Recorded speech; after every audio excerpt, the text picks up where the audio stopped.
খাটের দিকে তাকিয়ে চেঁচাতে লাগলো। কৃষ্ণা কি হয়েছে? মা ওখানে কাঞ্চন, মা আমি এক্ষুনি কাঞ্চনকে দেখেছি, ও আমায় খুব খারাপ ভাবে দেখছিল মা।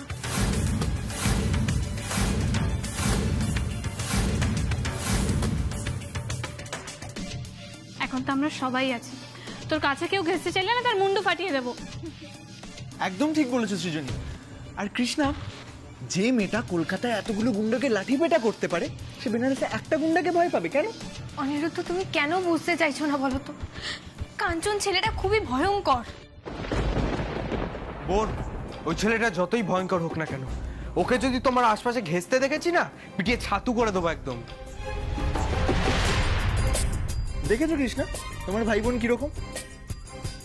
একজন বলছে মেরে মুন্ডু ফাটিয়ে দেবে, একজন বলছে পিটিয়ে ছাতু করে দেবে। এরকম দেহরক্ষী থাকতে কোনো ভয় পেতে আছে?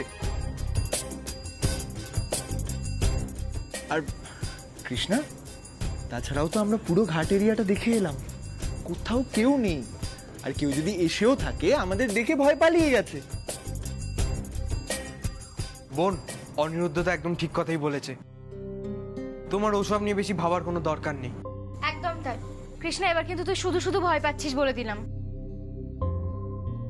সত্যি কৃষ্ণা, তুই গাড়িতে এত কথা বলতে বলতে এলি, তুই বললি এখানে এসে তুই আমাকে মালাই কুলফি খাওয়াবি, প্যাড়া খাওয়াবি, আর এখানে এসে এত ভয় পেয়ে গেলি।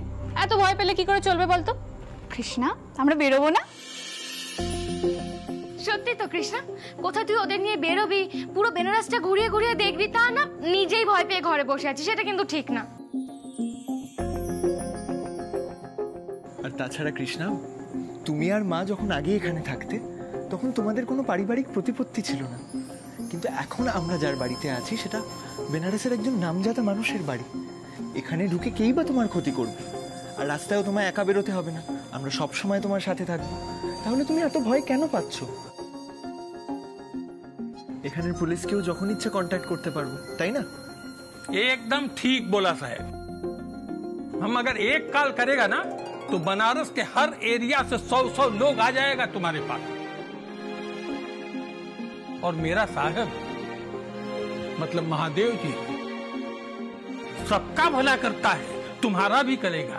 क्यों तुम चिंता करती हो मेम साहब? মনি, বলছি শোন না মা, তুই একটু বোনকে দেখে রাখবি, আমি অনিরুদ্ধ আর শিবা একটু বাইরে বেরোবো। হ্যাঁ কাম্মা, তুমি যাও না, আমি তো আছি।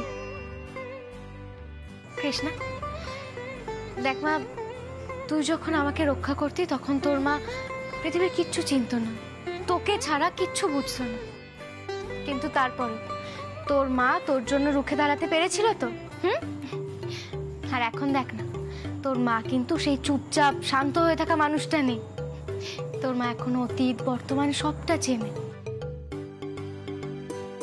কিন্তু তোর মায়ের এখন ভবিষ্যৎকে গড়ার সাহস আছে। আর তুই আমার মেয়ে হয়ে এত ভয় পাচ্ছিস, এরকম করলে কি চলে বলতো?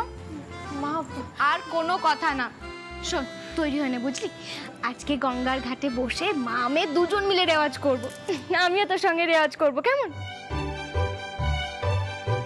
দেখ মা, তুই একটা বড় কম্পিটিশনে গান গাইতে যাচ্ছিস, এখন মনের মধ্যে এসব ভাবনা চিন্তা রাখলে চলবে না রে। শোন, এসব ভাবনা চিন্তা মন থেকে বার করে দে, তোর মনের মধ্যে শুধু একটাই চিন্তা ভাবনা থাকবে, তোর সুরে যেন কোনোভাবে তোর দুশ্চিন্তার ছাপ না পড়ে।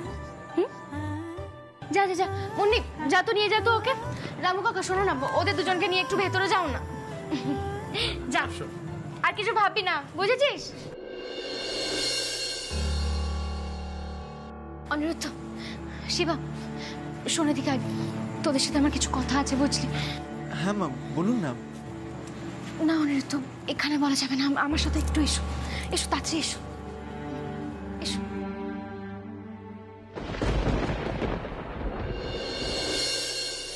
তুই যত ফুল দিস নে কেনে, বকুল যদি না দিস নে, আমি তোর কোনো কথা শুনবো না, আমার কণ্ঠে জুয়ে ফুলের মালা গলায় দিবি। বিজলি মাসি। হ্যাঁ শিলা দিদি। আন্টি কোথায় বলো তো, দেখতে পাচ্ছি না। কে আন্ট? ও বড় বৌদি। কেন বড় বৌদিকে কি দরকার? একটু ডেকে দাও না, আমার দরকার আছে। কিন্তু বড় বৌদি তো, আচ্ছা তুমি দাঁড়াও, আমি ডেকে আনছি। এই তো বিজলি, তুই এখানে এসে আটকে গেছিস, ওদিকে কত কাজ পড়ে আছে বলতো। আরে আমার কথা শোনো না, আমি তো তোমাকে ডাকতে যাচ্ছিলাম। ওই যে আন্টি, আমি খুঁজছিলাম তোমায়। ও মাসিনা, দেখেছো আমি তোমাকে খেয়ালই করিনি। আসলে বাড়িতে শ্যামা নেই তো, ওদিকে সব কাজ আমাকে দেখতে হচ্ছে, সেই জন্যেই। ঠিক বলেছে বড় বৌদি, ছোট বৌদি না থাকায় না কাজের কোনো গতিই পাচ্ছি না।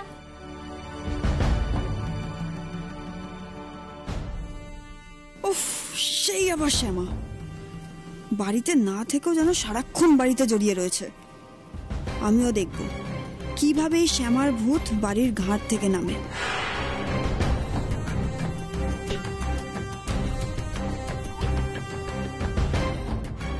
হিনা, কি ভাবছো তুমি? আর কি বলবে বলছিলে? হ্যাঁ আন্টি, অ্যাকচুয়ালি আমার ওই গেস্ট রুমটায় থাকতে একটু অসুবিধা হচ্ছে। ও মা, তুমি সেটা আমাকে আগে বলনি কেন? কি হয়েছে, ওই বাথরুমে গিজারের প্রবলেম? না না আন্টি, গিজার ঠিক হয়ে গেছে।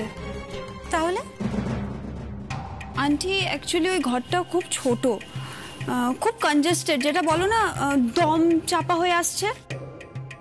ও, তাহলে কি করা যায়? দাঁড়াও দেখছি। কি হয়েছে মা? আমার ঘর নিয়ে আবার কি সমস্যা হচ্ছে? দেখো না ডোডো দাদা, সিনা দিদি বলছে গেস্ট রুমে থাকতে অসুবিধা হচ্ছে, তোমাদের ঘরগুলো নাকি খুব ছোট। না না, আমার কোনো অসুবিধা হচ্ছে না। সিনা, তোমার কোনো প্রবলেম হচ্ছে? হ্যাঁ ডোডো, তুমি তো জানো আমি ছোট ঘরে থাকতে পারি না। কটা দিন অপেক্ষা করে যাও, বিয়ের পর না হলে আমরা একটা বড় রুমে শিফট করে যাবো। মা, আইডিয়াটা কেমন বলো? খুব ভালো। আমিও তো ভেবেছি বিয়ের পরে তো তোদের ছোট ঘরে হবে না, তখন তো বড় ঘর লাগবেই। তার কোনো দরকার নেই আন্টি, এই বাড়িতেই সেরকম শিফট করার মতন একটা ঘর আছে। আমি এখনই ওখানে শিফট হয়ে যাব, আর বিয়ের পর ডোডো ওখানে শিফট হয়ে যাবে।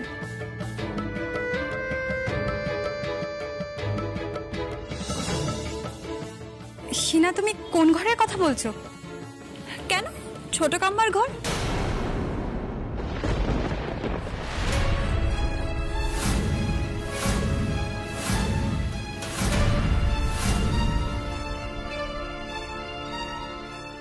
সিনা, সিনা তুমি এসব কি বলছো?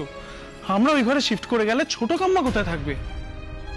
সি ডোডো, তোমার ছোটকা এখন এখানে নেই, আর সে কোথায় গেছে কবে ফিরবে সে তো কেউই জানে না, তাই না? আর ছোট কাম্মা তো ওই ঘরে একা থাকে। এবার তুমি ভাবো, ওই ঘরটা ছোট কাম্মার জন্য খুব দরকার না আমাদের দুজনের জন্য? এ তুমি কি বলছো সিনা? দেখো, তোমাদের জন্য নতুন ঘর তৈরি হতে পারে, কিন্তু শ্যামা নিখিল যে ঘরে থাকে সেখানে তোমরা থাকবে, শ্যামাকে অন্য কোথাও পাঠিয়ে? না না, এ হতে পারে না। হ্যাঁ, বড় বৌদি একদম ঠিক কথা বলেছে। ওটা ছোট দাদা বাবুর ঘর, ছোট দাদা বাবু সে কবে থেকে ওই ঘরে থাকে, আর বিয়ের পরে ছোট বৌদি ওই ঘরে এসে প্রথম উঠেছে, সে তো কম বছর হলো না। কিন্তু ওই ঘরটা যে বেস্ট এই পুরো বাড়িতে, খোলামেলা, স্পেশিয়াস। ডোডো, আমার তো খুব পছন্দ ওই ঘরটা। সিনা, তোমার এই ঘরটা পছন্দ আমি বুঝতে পারছি, কিন্তু কিন্তু ওই ঘরে শিফট করার আইডিয়াটা তুমি প্লিজ তোমার মাথা থেকে বের করে ফেলো। আন্টি প্লিজ, আন্টি আমি তোমাদের বাড়ির ফার্স্ট ডটার ইন ল হতে চলেছি, তোমার ছেলের বউ হতে চলেছি। Kant I get that room aunty? আমি পেতে পারি না? না, পেতে পারো না।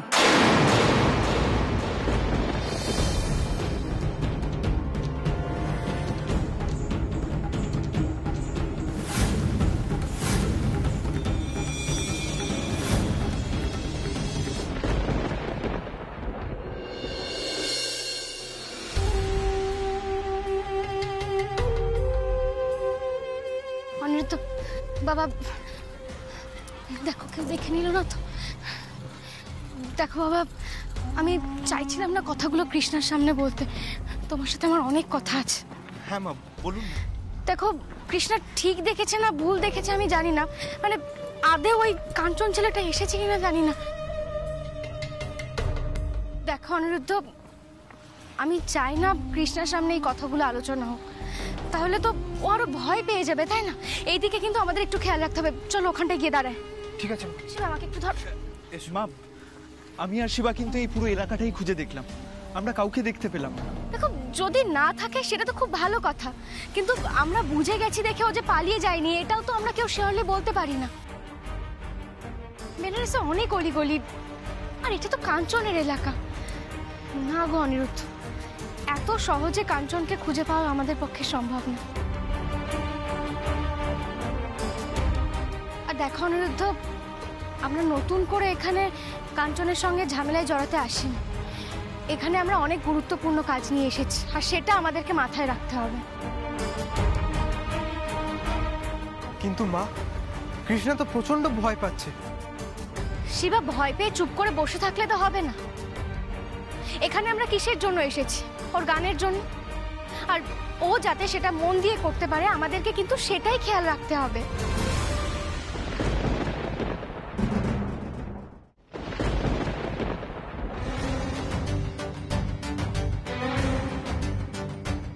মা বলছে তুমি এই শরীরে নেমে এলে কেন?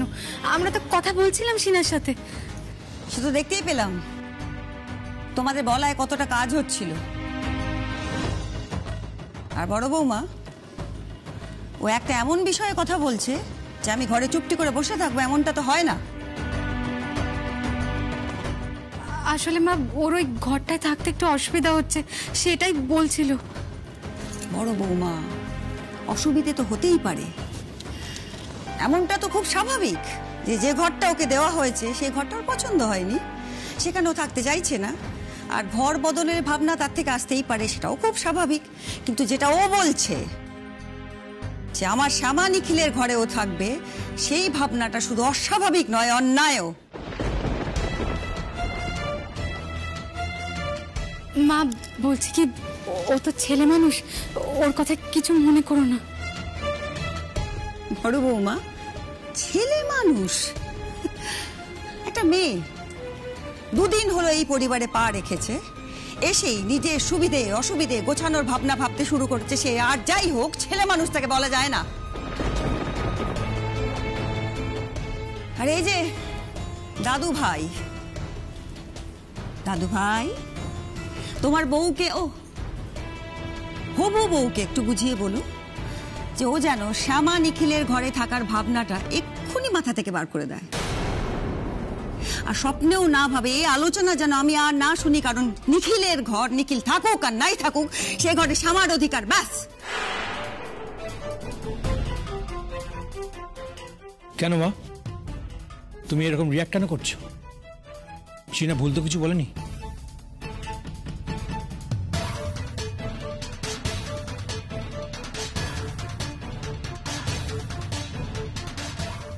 দেখো মা, সিনা আমাদের বাড়ির হবু বউ, কদিন পরে ওর বিয়ে হবে, ও এইটুকু তো চাইতেই পারে।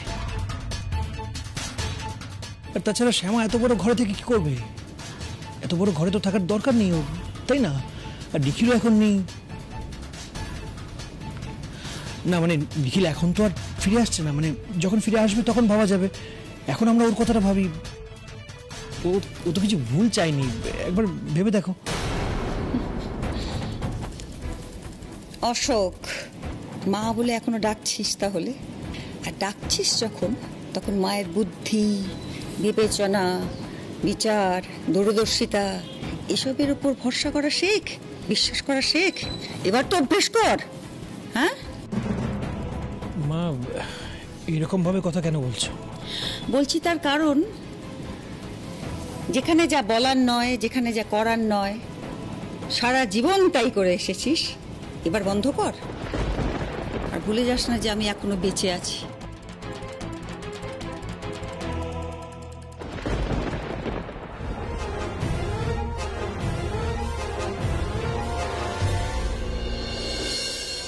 মা, আপনি একদম চিন্তা করবেন না, আমি সেটা খেয়াল রাখবো। শিবা বাবা, তোর কিন্তু অনেকগুলো দায়িত্ব আছে। হ্যাঁ মা, আমি জানি।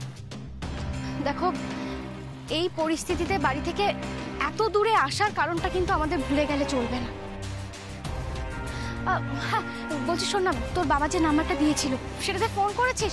এখন কর না একবার। ও হ্যাঁ হ্যাঁ, করছি মা। আর শোন না, ওনাকে বলে দিবি সম্ভব হলে আজই কিন্তু ওনার সাথে আমরা দেখা করবো।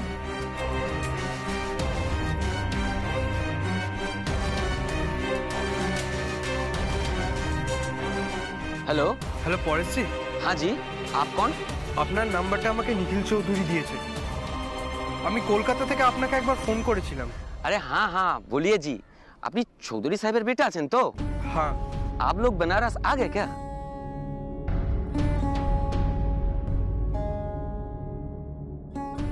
হ্যাঁ আমরা এসে গেছি, আমার সঙ্গে আমার মাও এসেছেন। वो बात तो ठीक है, लेकिन আপনারা উঠেছেন কোথায়? নন্দেশ্বর ঘাটের কাছে, আমরা এক দাদুর বন্ধুর বাড়িতে উঠেছি আমরা। আমি আপনাকে ঠিকানাটা পাঠিয়ে দিচ্ছি। আজকে আপনার সাথে আমরা দেখা করতে চাই, আপনি আসতে পারবেন তো? আরে হ্যাঁ হ্যাঁ জরুর আসতে পারবো। নিখিল বাবু আমার অনেক দিনের চেনা आदमी আছেন, बहुत अच्छा आदमी है। आप ठिकाना भेजिए, मैं चला आता हूँ आप लोगों से मिलने। ধন্যবাদ। কি রে, কি বললেন আসবেন উনি? ওনাকে আমি অ্যাড্রেসটা পাঠিয়ে দিচ্ছি, উনি আমাদের সাথে দেখা করতে আসছেন। নেবে তাড়াতাড়ি পাঠা। যাক বাবা, একটা কাজ তো মিটলো। এবার শুধু দিদিকে খুঁজে বার করতে হবে, ব্যাস। কোথায় যে আছে কে জানে, কিছুই বুঝতে পারছি না, কোথায় খুঁজবো। কিন্তু মা, আগের বারের মতো যদি ওনাকে কেউ আটকে রেখে দেয়? অনিরুদ্ধ, যদি দরকার পড়ে তাহলে পুলিশ প্রশাসনের সাহায্য নিতে হবে আমাদের। কিন্তু দিদিকে যেভাবেই হোক খুঁজে বার করতেই হবে, কারণ দিদিকে খুঁজে না বার করলে তো আমি আমার ছেলেকেও খুঁজে পাবো না।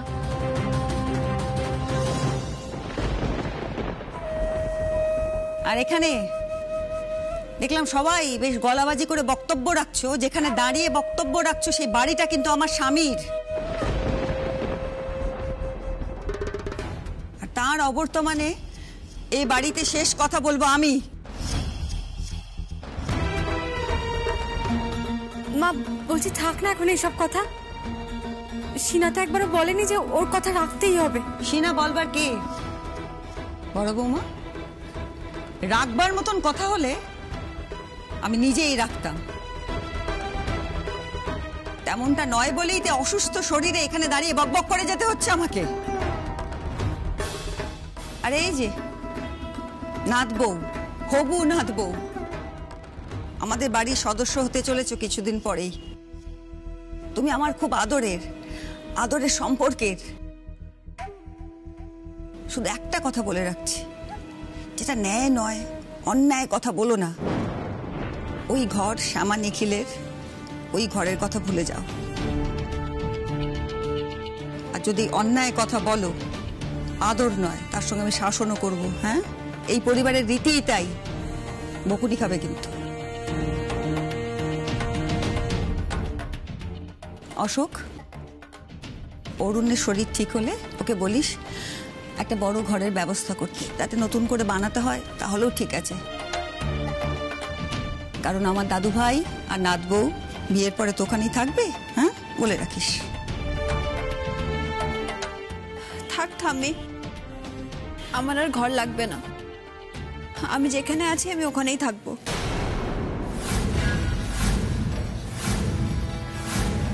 আর বিয়ের পর ডোডো ওখানে শিফট হয়ে যাবে।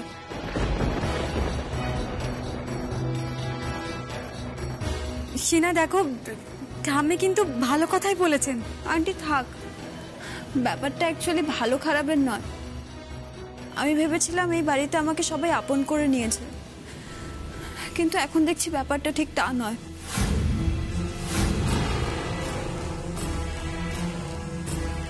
এখানে আমাকে অন্যদের থেকে অনেকটা আলাদা করে দেখা হয়, আর ভবিষ্যতেও হবে। আর এই বাড়িতে আমার কোনো অধিকার নেই, সেটা আমি বুঝে গেছি।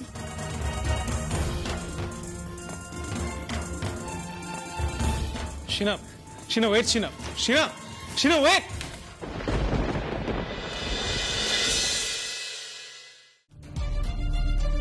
ঠাম্মি, কথাগুলো তুমি এভাবে শিনাকে না বললেও পারতে। এটা আপসেট হয়ে গেল। ডোডো, ডোডো, ব্যাপারটা জমে যাবে মনে হচ্ছে। আগুনটা লেগে গেছে, দেখি আর একটু হাওয়া দিতে পারি কিনা। মা বলছি ওদের তো সত্যি একটা বড় ঘর দরকার। মা মানে আমি বলছিলাম যে ওদেরকে তো একটু বোঝালেই বুঝতো। এতটা কড়া হলে ওরা যদি চলে যায় তখন আমি কি নিয়ে থাকবো মা? আমি তো ওদের ছাড়া থাকতে পারবো না। বড় বৌমা, আমি তো তোমাকে বুদ্ধিমতী বলেই ভাবতাম। তুমি এরকম করলে কি করে হবে? দেখো আজ বাদে কাল সিনা তোমার ছেলের বউ হবে, এখন থেকে যদি ও এরকম, না না না, তুমি ভালো করে ভেবে দেখো, ও যে দাবিটা করছে সেটা কি ন্যায্য দাবি? তোমার মনে হয় এটা ন্যায্য দাবি? না না মা, আমি একবারও সে কথা বলিনি। আমি বলছিলাম যে না, কিচ্ছু তোমাকে কিচ্ছু বলতে হবে না।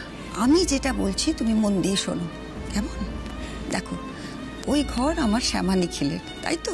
হ্যাঁ, আর স্বামীর কাছে থাকুক বা দূরে থাকুক, সেই ঘরের ওপর একমাত্র স্ত্রীর অধিকার, সে কথা তুমি মানবে তো? হ্যাঁ, ওই ঘরে আর কেউ থাকতে পারে না। আর শোনো, কারোর কথা শুনবে না, তোমার নিজের বুদ্ধিতে যেটা ভালো বলে সেটাই করবে, কেমন? মনে থাকবে তো?